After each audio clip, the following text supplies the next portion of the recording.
আল্লাহ পাক নিজের হাত দিয়ে আদম আলাইহিস সালামকে সৃষ্টি করেছেন। সূরা সদের মধ্যে আল্লাহ পাক বলেছেন, দেখুন মহাবিশ্বের কোনো সৃষ্টির ব্যাপারে বলা হয়নি যে খলাকতু বিয়াদাই, আমি নিজ হাতে তাকে সৃষ্টি করেছি। শুধুমাত্র আদম আলাইহিস সালাম, আমাদের পিতার ক্ষেত্রে বলা হয়েছে খলাকতু বিয়াদাই, আমি নিজ হাতে তাকে সৃষ্টি করেছি। কত সম্মান, কত ভালোবাসা, তাই না? এবার আল্লাহ রাব্বুল আলামিন আদম আলাইহিস সালামকে সমস্ত নাম শিক্ষা দিলেন। সমস্ত নাম মানে কি?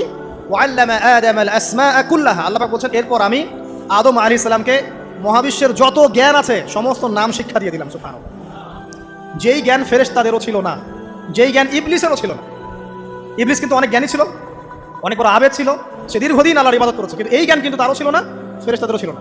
সুম্মা আরাদাহুম আলাল মালাইকা, এরপর আল্লাহ রাব্বুল আলামিন আদম আলাইহিস সালামকে ফেরেশতাদের সামনে নিয়ে আসলেন, উপস্থাপন করলেন মহাবিশ্বের ঘটনা, এটা ঘটছে, চিন্তা করেন, এটা কিন্তু ঘটেছে আগে, অতীত।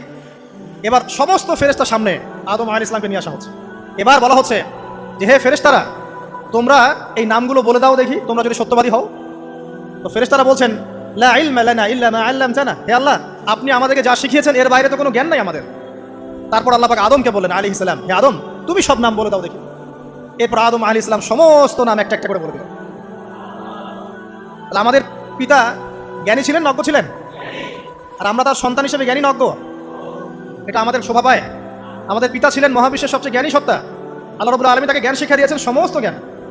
তবে তার সমস্ত জ্ঞান আর এই মহাবিশ্বের সমস্ত জ্ঞান আল্লাহর জ্ঞানের তুলনায় কতটুকু জানেন? একটা সমুদ্রের মধ্য থেকে এক ফোঁটা পানি উঠালে যেমন হয়, পুরো মহাবিশ্বের জ্ঞান আল্লাহর জ্ঞানের সামনে এতটুকু।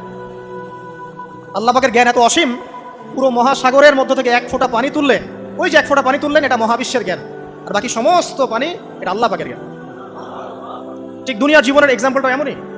একটা সাগরের মধ্যে আঙ্গুল ডুবালে, আঙ্গুল উঠালে যতটুকু পানি আঙ্গুলে বেঁধে থাকে এটা দুনিয়া, আর পুরো মহাসাগরটাই হচ্ছে কি?